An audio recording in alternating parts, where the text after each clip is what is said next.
Hello everyone, welcome back to the War Room, and today we are going to be going into the Armory and looking at a game called Crusader Kings by Free League. It is a Paradox Interactive game. Yes, that Paradox Interactive, the ones that have the Crusader Kings PC game, Imperator Rome, Hearts of Iron, you name it. This game, I'm going to preface it, is one of the worst translations of a PC game into a board game ever designed. But the Armory isn't about reviewing games. It's about introducing games to you that I own that I will never get rid of. And there's a reason why I won't get rid of this game. Well, one, I love Paradox Interactive. I have damn near all their games. From EU to Solaris, you name it. I also have Crusader Kings 2. The only reason I don't have 3 is because I can't run it on my computer yet. I have an old system. However, while this game is not the best game, okay, if you want a real nice, good translation of a PC game into a board game, try Europa Universalis, The Price for Power. I think that's a very beautiful game. It's a little much for me, but I think it's the closest thing you're going to get to a PC translation game. All right, very complex, beautiful. I think you'll enjoy it. But let's take a look at this game. Now, I like this game, and I'll never get rid of it because there is a good game inside of this. So while it's not the PC game that you're expecting, it's definitely a game that you'll be wanting to play. The rules are thick, but they're very simple, okay? The font's very large. In the back, you have bots, so you can play by yourself. You can play with all bots. You can choose the difficulty in the bots. Some of them are very aggressive. Some of them are more about building. It's whatever it is that you want them to be. So you can play a nice single-player game by yourself with this game. The artwork is beautiful. The cards are just, they look like they're from the actual board game, okay? Or I'm sorry, the PC game. This is your build and development cards, okay? Build and development, you want to build castles, you want to get stuff, you got it. And here you have family members. The objective of the game is to have a dynasty, and for these people to be married and to give you children so that your dynasty keeps going. If your dynasty ever goes into a succession crisis, that is, if you die without an heir, you'll lose half your land, half your money. It's very, very punishing. You have cards for war. You've got cards for plots, okay? You have cards to mobilize your forces and then invade. You've got all kinds of stuff. You have dynasty shields here. Look, this is your board. Each person gets a board for their dynasties. Now this is just simple cardboard, but still, it looks so beautiful. Here, I'll show you. Okay, look at that. That's your board. You put on your king, your spouse, your siblings, your children. All your inventions are up here. Okay, you got your council. All right, and these people can be stolen. Inventions can be stolen. Things can be changed. You know, you have Casus Belli. You gotta have a Casus Belli to go to war, just like in the actual PC game. Very beautiful stuff. The game plays under scenarios, so it's not like a campaign game. You play a scenario, and then you play that scenario till the end, and that's it. You have these tokens. That's just like in the actual PC game where you have different traits. You might be humble, you might be cruel, you might be a few different things at one time. There's your gold. There's your shield to show who's ownership of different areas. Okay, these are special personality cards for special games, special scenarios. These ones here, these are ones that you get from cards.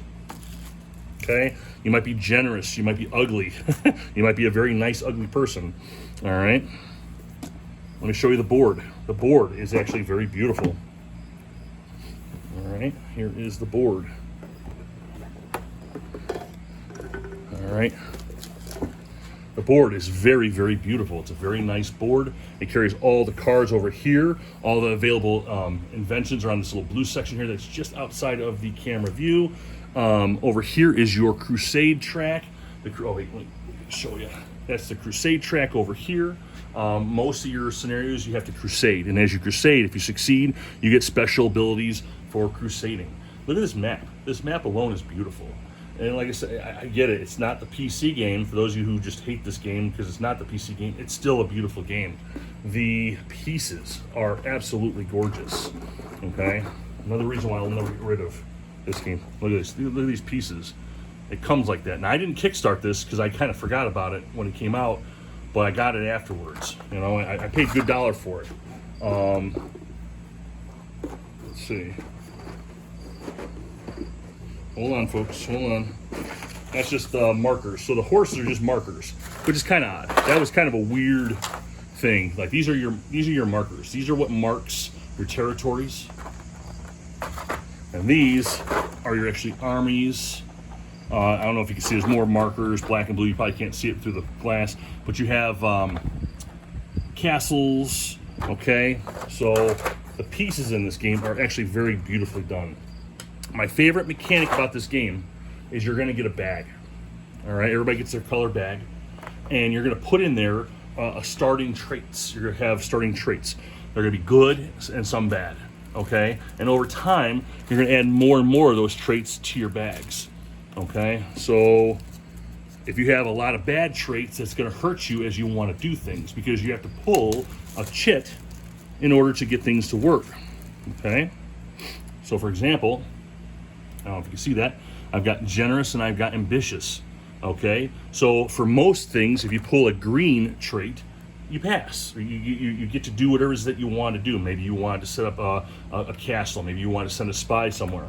But usually the red ones are bad, but some of them have special traits on them.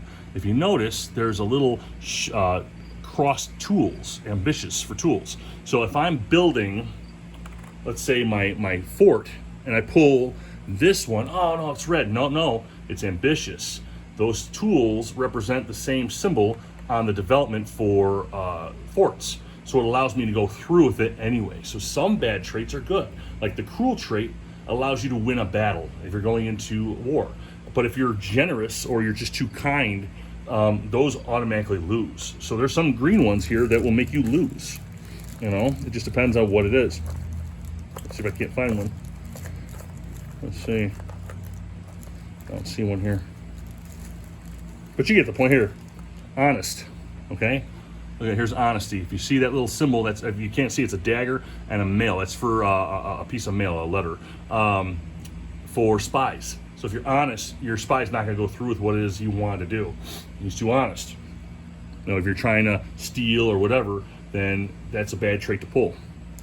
And so over time, as you marry off your children, as your spouse, as you get a spouse, you add it all into these little bags, and then you'll be pulling these chits out of these bags to see if you succeed in whatever it is that you want to do. And just like in Crusader Kings, the PC game, all of those little traits are part of the modifiers to whether or not you win or succeed in whatever it is that you're trying to do. So it's very similar like the game. Is it just like the game, every aspect? No.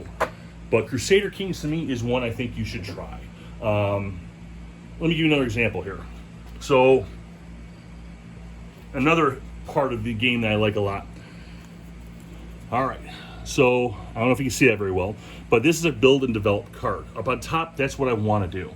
All right, I don't know if you can see that. Let me turn on my light real quickly. See if you can see it. I apologize. All right. So, that's a build and development card. So if I want to develop my lands or build that castle per se, this is the card I would use. However, if I use this card, I'm gonna get a flood, and it says self. That's to me. So I play a card to do something, but it can also hurt me. Some of them here, a shipwreck to somebody else. Some of them will hurt somebody else when I do it, right? Somebody's gonna have a scholarly child, a smart kid.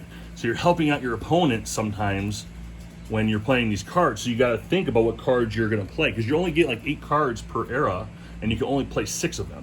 So you have to choose which cards you're going to use before you do it. So, you know, are you going to help your enemy out by giving him children and securing his